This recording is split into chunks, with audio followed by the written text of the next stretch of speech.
Welcome back, MTG Joe here. Today we are going to be looking at the weekly metagame breakdown for the timeless best of one format. This will probably cover our last before we get Bloomborough. The set isn't as powerful as Modern Horizons 3, so we won't likely see like as big of a shift between like the energy decks and just a whole injection of very strong cards that have come into the format. So we're going to, as always, look at Untapped GG, what you see on the screen, companion tool that runs alongside Arena's client. Aggregates user win rates, gives us a whole bunch of cool stats. Link for Untapped is in the video description, but I will paste all these deck lists as well. So if you want to get started with Untapped, you can click there. If you just want to copy the deck list, they will be in the video description for your consumption. We're going to start with looking at popularity of decks, just kind of the breakdown in terms of the distribution of decks, and then we'll move on to the deck lists themselves that have been putting up the highest results from users that have used Untapped. So if we look, Show and Tell, Diamond and Mythic rank is about 21%. Boros Energy shortly behind, 19.7. This includes both Lurrus and Flage versions of the deck, or Jegantha. Basically, it's whether or not you play Flage. Mardu Vampire, Phoenix, Reanimator, Shenanigans at 12% of the meta. Mardu midrange, basically like the energy build, but with Obnixilus in there. And sometimes Thoughtseize or Bowmaster. I think that version's better in best of 3. It's got a much lower win rate than the Boros energies, which tend to be a little bit more interactive. Reanimator decks, about 2%. Phoenix, about 2%. And then kind of just coming down is just your random decks. The Scam deck usually just kind of gets a little outvalued in the format. The big jumps here, both for Boros Energy, as well as Show and Tell. Basically, Energy beats up on a lot of the creature decks, and then Show and Tell goes over the top. Boros's biggest weakness at times tends to be quick combo decks, which the Show and Tell deck is able to kind of quickly dismantle of those decks there. So if we're looking at the distribution, we have Diamond and Mythic rank, and then we have 13,000 games. So one thing I want to just kind of preface, Show and Tell in Diamond and Mythic rank is the highest rated deck. This version that's being shown, I don't think is the best version. It's also just looks like they imported a best of 3 deck into best of 1 because the sideboard doesn't make the most sense. So I'm going to show 2 versions of the deck, a Sultai version and then a Simic version from a user that's doing very well. So similar win rate here. This one's in Mythic rank only. Just a little bit more disruption in the main board with this one here. It's got the ley line to protect you against discard, random Belcher decks, stuff like that that can help you out. For the deck, you're trying to Show and Tell to play Omniscience. And then either just like cheat in Atraxa, draw a whole bunch of cards. This version's also got Hullbreaker Horror for some disruption. I personally like just playing more Atraxas. Mastermind's Acquisition goes and gets you your combos. So how it works, Mastermind for Mastermind. Then you Mastermind for Scholar of the Ages. You get the 2 Masterminds. Then you can Mastermind for Approach the Second Sun and then Mastermind back the Approach. There's a bunch of different ways once you get to that point in terms of just comboing off. So there's that version of the deck. This one's a little bit more all-in combo. Then there's also this version here from Melancholy. They went 95 and 30 with this list. Pretty much the whole climb up to Mythic this month with this Show and Tell list. And this one here is straight Simic. So Mana Drain's in here, Fae of Wishes, Born of the Winds as like a protection of, or instant speed combo element. And then basically with this one, you're doing a very similar combo. Fae for Mastermind. Then Mastermind for Mastermind, Mastermind for Scholar, Scholar for Approach Second Sun. Or sorry, you get the Masterminds back, then Mastermind the Approach, and then Mastermind the Approach from your deck. So you kind of win that way there. So just a little bit cleaner version. This one's got a little bit more interaction. So probably makes you play better into the mirror. With them being like 7-1 mirror as well. We then go to Boros Energy. So this is the Lurrus version, or nope, sorry, this is the Jegantha list version. You can play Jegantha in this one. Just play Jegantha. It's free to play Jegantha. Free value, free stonks. So this version here, you're on Flage. You got Felia in here for some bounce. Mana Tithe is a card I don't really love. Like, there's a couple times you'll get them, but more often than not, it's just the dead card. Just play the full Oscillate's Pride. Much better card, all things considered, by leveraging the engine. The one thing that hasn't really ported over too much in terms of this version of the deck versus historic is the Goblin Bombardment. Goblin Bombardment is very strong at enabling a Johnny flips. This version here as well is a little odd. You should be playing 4 Johnnies. This is like huge no-no.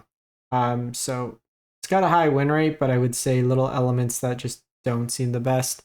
See if there's a higher win rate one. See what they're on. This is the part of the thing. Like, I want to check to see how they're built, and then okay, so this Boros one looks a lot better. And then we have a Lurrus version, so scrapping this one. We're going to this one. So full of Johnnies, full of Raptors. You got the Fables in here, the Ocelot's Pride, just a little bit cleaner, makes a lot more sense. This is with the Jegantha Companion. I would say this one's a tighter list, all things considered. The other one's got a couple percentage points higher, but that's just like, you know, play draw and best of one. It's a smaller sample size. There's also this Lurrus version, this user here, Crimson Blood, 54 and 34. So this one here is closer to the historic version. You get the fetches, but it's got the bombardment. It's got helixes kind of for the mirror. Static prisons in here. Ocelot's Pride. Again, I would probably play the full set of Galvanic. Mind you, this card is a little worse into like the show and tells, because then you have just a larger number of cards that don't do anything versus the show and tell decks. And just seeing kind of like 1 and 3 versus show and tell, it looks like.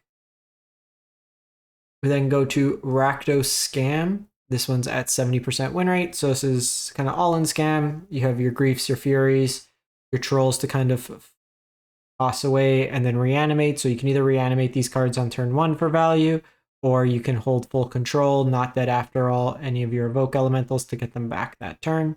Death Rites, Bowmasters, Crocs. Just a lot of like 2-for-1 grind value. You are a little susceptible to just card advantage in these decks. You are reliant on the top of your deck at a certain point, but you're just hoping that the sheer power level of your cards tends to outshine your opponents. Then move on to the Mardu, Vampire, Phoenix, Reanimator list. So this list here, kind of, we'll call them combos in a way, but you got Dark Ritual. You do have the mulligan quite aggressively from everything I've heard from this. You can Dark Ritual Sorin into either Ripper or Saint Elenda on turn 1. You can Dark Ritual Buried Alive, put into play your graveyard 3 Phoenix, Surgical Extraction, one of your own cards to get the Phoenix back on turn 1 as well. You can Strike It Rich, Dark Ritual, Buried Alive, kind of that line. So there's a bunch of different ways to kind of go about it. I tried doing the video on this deck, and I turned 1 Vein Ripper a couple of games in a row, and then just still got ground out by energy. I know the people I was talking to, the deck is very strong. It's just, it's very, very, like, you need to hit the right things in the right sequence to kind of go. The one thing with this version here, it's 22 lands. I've seen lists be as low as 13 lands, all things considered. Just upping the numbers of like looting, Strike It Riches, stuff like that. Go to Orzhov Scam. So substituting the red spells for white spells. In this list here, you got Solitude Grief. You have Ranger Captain of Eos that can fetch you a Guide of Souls Ocelot's Pride package. Ephemerate as your bounce effect for your elementals. Reanimate same way. You also have Nightmare to reanimate your smaller things, including Bowmaster as well. And then Witch Enchanter can be brought into play, blow up on Omniscience, which is kind of cool. In the show and tell, they show and tell Omniscience, you show and tell Witch Enchanter, and then blow up their thing that way there. Next deck, Grixis, they're calling it a Shadow, but it's Tainted Pact. So with Tainted Pact decks, I do not go over every single card. I merely explain what you're trying to do with this deck. So you'll notice one-ofs of every card, including lands, except for Thassa's Oracle and Tainted Pact. So ideally what you're trying to do is Tainted Pact, flip over your whole deck as much as possible. Towards the bottom of your deck will be Thassa's Oracle, and then you cast Thassa's Oracle and then win the game. You can also Tainted Pact for Tainted Pact, and then if you have Thassa's Oracle in hand, then you Tainted Pact, get rid of the rest of your cards, and then Thassa's Oracle. You can end step Tainted Pact. If you have Thassa's Oracle in hand, put everything except one card, drop return. There's a kind of a lot of ways to do it in that sense, but that's kind of the core of what you're trying to achieve. The rest of the deck is a Grixis control deck. Just a bunch of disruptions, hand hate, various counter spells, Bowmasters, just every Grixis powerful card is thrown into here. Kind of control the board, interact, and then combo kill your opponent. We got 4-color Belcher dropping a bit in terms of win rate this week, 61%. So this is a deck that's playing no lands, but playing lands. This deck can technically turn 1 in Magical Christmas land. So how it works, you need to Dark Ritual. You have to have 2 chromatic effects or Wizard's Rockets type thing. Actually, Wizards Rockets, no, it comes to play tapped, so you can't. So you need the double chromatic star. So this version, sometimes you'll see more of the chromatic sphere, chromatic star versions. This version, not as much in that case. But normally what you do, you star into the channel. So Dark Ritual, float, process the mana through these effects to get green. You chromatic you channel, make enough mana, and then star Belcher. Like a lot of moving pieces. The more reasonable line, with a Belcher in hand, you beseech the mirror and either get Ironcrag feed or channel, and then cast the Belcher, win that way there. So there's a couple different ways there. Depending on what your opponent's doing too, you could just have 3 mana up. They can show and tell. I think show and tell lets you put into play an artifact as well. So then you can Belcher that way there. Let me double check with show and tell. No, you can't with that. Sorry, that was my mistake. Oh no, put an artifact, yeah. So if they could just set you up for the Belcher win. Otherwise, the deck's just got a bunch of ways to kind of find your combo pieces, protect your combo pieces, that nature. And then lastly, we got Grixis Dredge Flare kind of deck. So we've seen various versions of these Dredge decks. Basically, Dredge is self-mill. We don't actually have cards with Dredge necessarily that you see in some of the other formats. But self-mill, when creatures come back from the graveyard, you get Prize Amalgam back. Bloodghast comes back with lands being played. Narcomoeba, if mills over, comes to play. Creeping Chill gets cast for free if you mill it over, which then can bring back your Silver Smoke Ghoul. With these cards that keep coming back, like your Prize Amalgams, your Bloodghast, stuff like that, you have Flare Malice as a removal effect and Flare of Denial as a counterspell. Put cards into your graveyard with like Lootings, Other Gaze, Citra Supplier, you have Founding, and Glimpse the Unthinkable as well. That's it for the week. We'll catch you once the new set drops. Happy Magic, everyone, and we'll see you next time. Thanks for watching.